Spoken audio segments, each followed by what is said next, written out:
சுவாமி விவேகானந்தரின் பொன்மொழிகள். இதயம் சொல்வதை செய். வெற்றியோ தோல்வியோ அதை தாங்கும் சக்தி அதற்கு மட்டும்தான் உண்டு.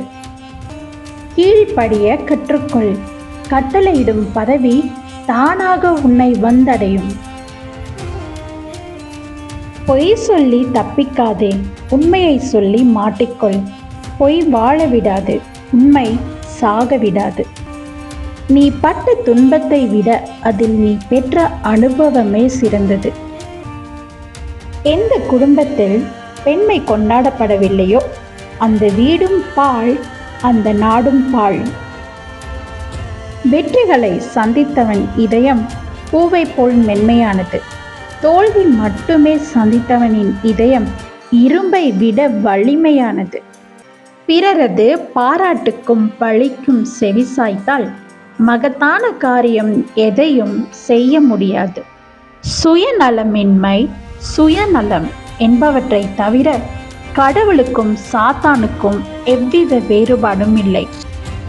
தன்னலம் சிறிதும் இல்லாமல் நிறைந்த அன்புடன் பழகுபவர்களே இப்போது உலகத்திற்கு தேவைப்படுகிறார்கள்.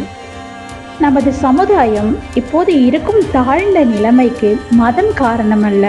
மதத்தை முறையாக பின்பற்றாமல் போனதுதான் சமுதாயத்தின் வீழ்ச்சிக்கு காரணம் என்று நான் சொல்கிறேன்.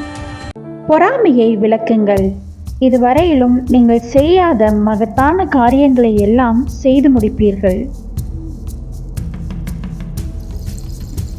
வெற்றி பெறுவதற்கு உனக்கு தேவையான எல்லா வலிமையும் உதவியும் உனக்குள்ளேயே உள்ளன. உன்னை நீயே பலவீனன் என்று நினைத்து கொள்வது மிக பெரிய பாவம். நீ எதை நினைக்கிறாயோ அதுவாக ஆகிறாய். உன்னை வலிமை உடையவன் என்று நினைத்தால் வலிமை படைத்தவனாவாய். ஆனால் முயற்சி தேவை. செயல் நன்று, சிந்தித்து செயலாற்றுவதே நன்று. உனது மனதை உயர்ந்த லட்சியங்களாலும் சிந்தனைகளாலும் நிரப்பு. அவற்றை ஒவ்வொரு நாளின் பகலிலும் இரவிலும் உன் முன் நிறுத்து. அதிலிருந்து நல் செயல்கள் விளையும். பகை, பொறாமை ஆகியவற்றை நீ வெளியிட்டால் அவை வட்டியும் முதலுமாக மீண்டும் உன்னிடமே திரும்பி வந்து சேரும்.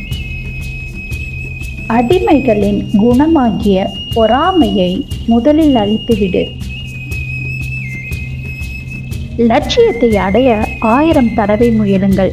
அந்த 1000 தடவை தவறினாலும் இன்னும் ஒரு முறை முயலுங்கள். முயற்சியை கைவிடாதீர்கள். உடல் பலவீனத்தையோ மன பலவீனத்தையோ உண்டாக்கும் எதையும் அணுகக்கூடாது. பிறரது பாராட்டுக்கும் பழிக்கும் செவிசாய்த்தால் மகத்தான காரியம் எதையும் செய்ய முடியாது. விவேகானந்தரோட இந்த அற்புதமான பொன்மொழிகள்ல உங்களுக்கு எந்த பொன்மொழி ரொம்ப பிடிச்சிருக்குங்கிறத கீழே கமெண்ட் பண்ணுங்க. நன்றி.